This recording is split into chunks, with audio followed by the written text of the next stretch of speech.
So welcome everyone to the Lille Cabin. We've got a very special guest here today, Rob to Bank. Hey!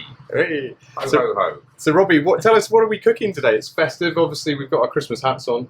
Yeah, well when you say we cooking, you know that I'm a absolutely terrible chef then, so I think it's mostly you cooking, but it's Kedgeree. It's Kedgeree. Why did you choose Kedgeree as your dish to have in the... That is a good question. I've been thinking about that. You asked me that when I chose it, and I mean I love India. Me and Joseph got a really long-standing love and relationship with India. This is an Indian dish. So I've done a lot of research into this recipe, and I've got a bit of a treat for you today, in that we're not using smoked haddock, we're using some smoked Dover sole fillet, which I've smoked myself. Beautiful.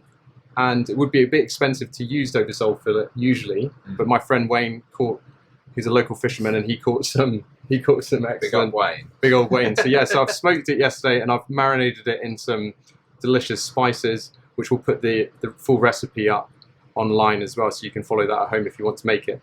And then we're just going to talk about the other ingredients. It's quite a simple dish. We've got some rice, which we've soaked for 45 minutes. We've washed it 3 times. Gently, you don't want to break up the rice, because if you do that, you'll get little bits. But you want to wash some of the starch out of it so it goes fluffy.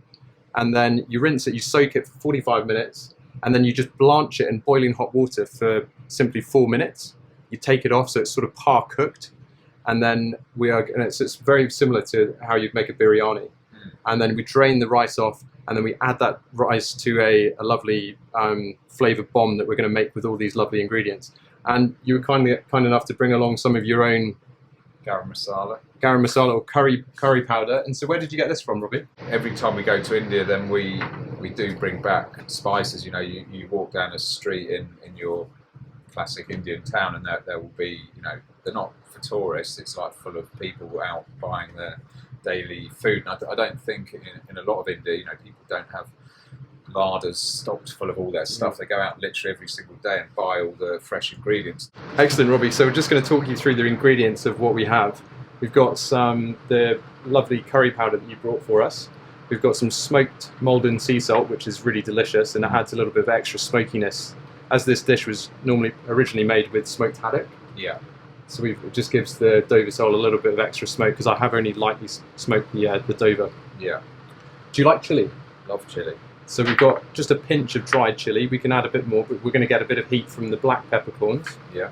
We've got a mix of freshly minced garlic, and we've got some delicious ginger that came from Peru. It's really spicy. It's got a lot of heat in it at the moment. And then we've got some ground coriander, some turmeric for the colour as well. And also for turmeric to give its nutritional value, you need black pepper for it to activate. So if you ever have a turmeric tea or anything like that, that's right, you always put the black pepper in there as well. And then we've got obviously your lovely curry powder. And then for the and then to finish off this, we've got some shallots which have just been diced up nicely. These are really nice little British ones that we had. And we've got some new potatoes, little baby ones, which have just been parboiled and then diced. Go really nicely through the rice. And so traditionally as well, this is a dish that you'd have on Boxing Day, isn't it? Well, I only did a little bit of research yesterday, and I did see that I think the Queen has it on Boxing Day. So I'm not comparing myself to the Queen, but you know. But we're in good company. Yeah. And to garnish it at the end, we've got some soaked sultanas, which I've done in 50-50, some vinegar that I made, and then some sugar as well. But you could just use normal vinegar. I have to have a sniff of those. Yeah, or taste one as well. And then we've got some Poor Man saffron, which Holly, my wife, actually picked up at the market in Dubai, I think, when her brother was living there. And so we had a big bag of this in the cupboard, and it's much cheaper than the very expensive saffron that you normally get. We've got some lemons as well, which I'm going to ask you to cut some of these and juice those as well if you can for us in a minute, Robbie. We've also got some eggs which go on the top of the dish to garnish at the end, which we've just soft boiled. We've got some yogurt and some cream, and then we've got obviously our Dover sole, which we've smoked and then put in the marinade. So Robbie, if you wouldn't mind just crushing up those trust me enough black peppercorns, to use the Lille Cabin pestle malt. when I did some travelling around Asia, the women would always say that it was the man's job to do the pestle and mortar because it shows how strong you are. Oh yeah. So we're going to see your ladies. Yeah. Is that sufficiently pestled and mortared? That's perfect. Thank you very much. So, and also now what I'd like you to do is cut a lemon and then juice it just in the Mexican elbow if you can. So before you juice a lemon, I'm sure you know this, but if you Mexican elbow. This guy here, this is from our cocktail cabinet. So yeah, if you give it a good old roll on the board first, cut it straight in half. Yeah. This is the only bit at home that Josie lets me do as well. What, juicing the lemon or the bar bit? So then this guy goes in which way? No, the other way. That's it. And then if you can juice that guy over there, and that's going to be for our rice. Such a lightweight in the kitchen. It is literally. It keeps me awake at night. The fact that I can't cook. I feel really quite ashamed. I mean, I can cook a few things, but I just it's just one of those things that just seem to bypass me, which is so embarrassing. That. Well, so does Josie do all the cooking in the bank house then? Well, she'd say yes. I mean, I do. Yeah, sometimes it's Dad's special, you know, fish fingers, chips, and beans for the boys. But we do mix it up. I mean, I can make simple things, and but if you give me a recipe in 3 hours and I've got time to methodically work through it, then I can do it. But if you said, right, make us a biryani or rustle us up this, I would go to pieces. Apart, so. But that's funny, isn't it? Because so how do you find? Do you get a similar thing when you're DJing as well? No, you can find your flow and you. Yeah, I don't get it about anything else. It's literally I'm brilliant at washing up and keeping the kitchen tidy. So Josie does all that stuff, and I kind of I'm the sort of domestic help. Wait, so this method, all the flavours are going to be in the pan and then be in the dish. So when you eat it. Yeah.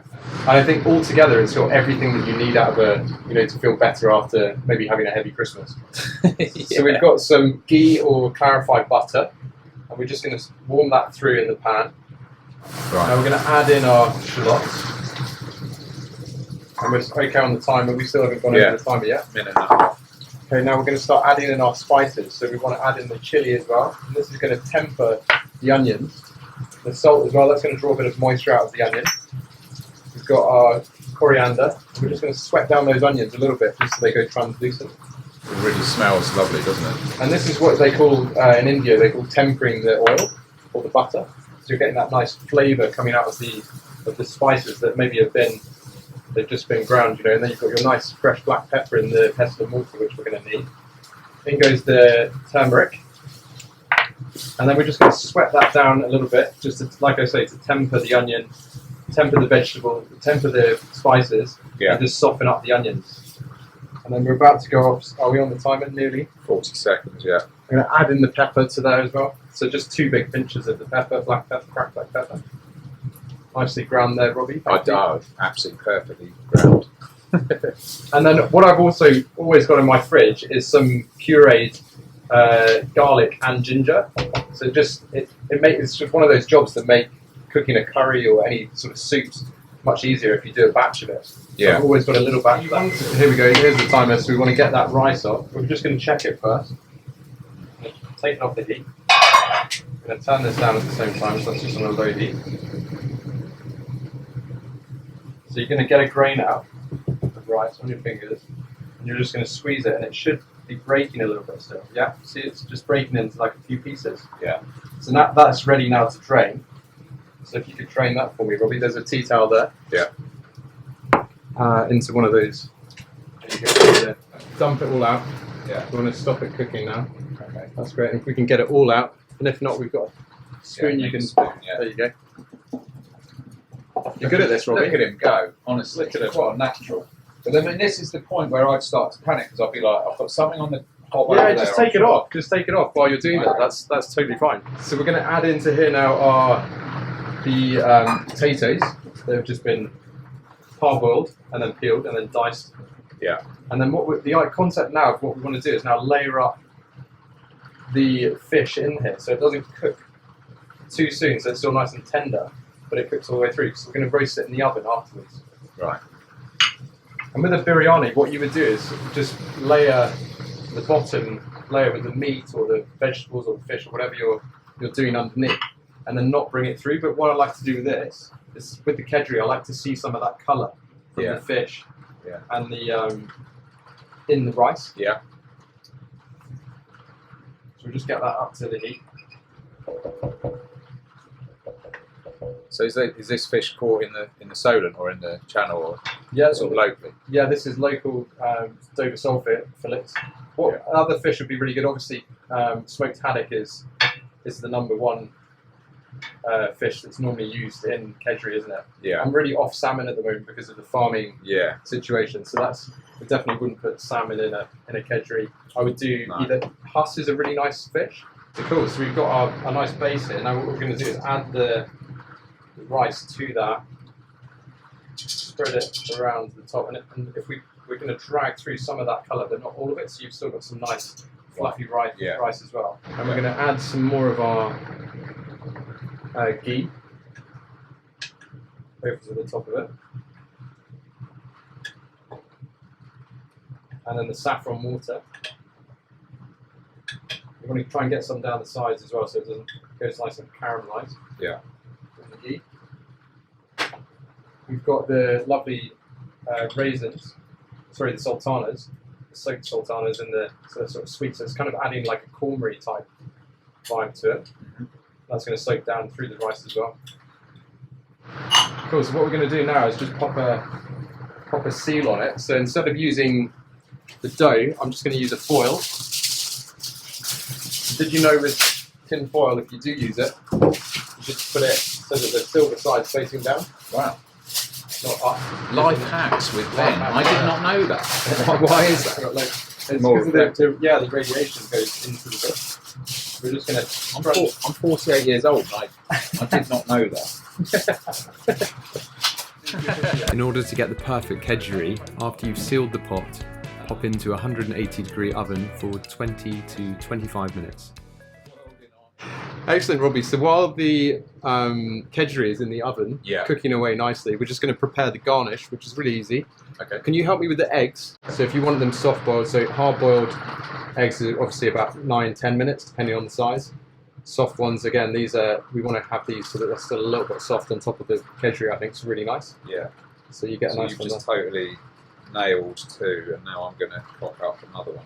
So whilst you're doing that, I'm just going to prep the chilli and the lemon. So we want to have some nice lemon wedges on top of the Kedgeree so people can make it more lemony if they want to. So Robbie, let's have a little look. So this has been in the oven for about 20 minutes. And well, it has been in the oven for 20 minutes. You can see the steam as well from having that foil on top. Wow. And it's gone really nice as it's sort of puffed up and the rice starts to sort of almost dance on its head.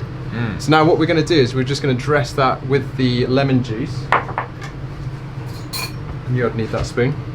So we're just going to put some extra lemon juice over it. And you can see it's really steaming all the way through. So that fish will just be like nicely steamed in and amongst the rice. It's glistening, isn't it? Yeah. And you've got those lovely sultanas. And we've got some delicious caramelised red onion. These were grown by my friend Will just down the road, but you can use any onions. I'm going to take one of your beautifully peeled eggs, and what we're going to do is just cut those, see how they're nice and soft, just glistening there, and we're going to just dot those into the dish. And then I don't particularly like cold eggs on my Kedgeree, so what I'm going to do is just stick that back in the oven just to warm those through, so that you get those nice fresh eggs. But look at those, beautiful. Yeah, very nicely peeled, Robbie. And then what I'd like to do is just put a little bit more of the smoked salt over the top. I love a bit of surface seasoning, so when you dig down as well, you get that nice smoky salt through the dish. Yeah. And then we'll just finish that off after we've warmed it through. We'll just add the lemon wedges and the herbs and the chili. If you want to have the chili, you can serve the chili on the side if you don't like it too hot. So Robbie, we've got your Kedgeree. Yes, ready. That looks absolutely amazing. So the eggs are still slightly soft, which I think is delicious. Yeah. What I would do is I would serve this on the table. Yeah. And then have your lemon wedges on there, and then everyone gets one. But as we're going to dig in and get this started, so I've got on the top of it, I've put some mint, some coriander, and some parsley. So I'm just going to get this all through the rice, all over the top of it. We've got that extra smoky salt on top, so I'll do the honours. If you wouldn't mind. So you'll get these little nuggets of the fish, of the Dover sole.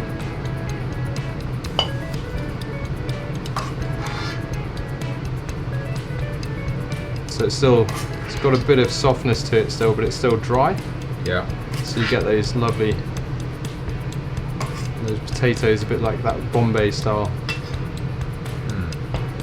Look at that. And then I would serve it up just with either one or two of those on the side. And then I'll dribble it all down my front while I eat it. Shall I wait for you? No, you dig in, dig in. Thank you. So good. Fish is really meaty and also... Yeah, that's what I love about Dover sole, is that it still holds its texture, doesn't it? It's quite firm. Yeah, so I think the other fish that you could use in it as well would be maybe a monkfish or monkfish bite. You'd have to cut it quite thin so that it's still soft, because otherwise monkfish can go a bit hard, but I think the marinade as well will help keep it soft. Yeah, no, the fish is fantastic. The whole dip, but there's nothing overpowering in it sometimes, because the smoked haddock can be quite overpowering, can't it? Be the strongest element, but this is all very balanced. I mean, I could eat this for breakfast, lunch, and dinner most days. I could never get bored of it. So winner? 10 out of 10. So for anyone that would like the full recipe, if you head over to our website. What is the website address, Ben? www.thelittlegloster.com. Thank you so much for cooking my dream dish. This is one of the stormiest days of the year. This is absolutely amazing. So. Good. Well, there's enough for you to take home to Josie as well, so hopefully she likes it. And thank you for coming to the Lille Cabin. Thank you. Thank you, Robby. Happy Christmas. Happy Christmas. Cheers. I've been feeling tough.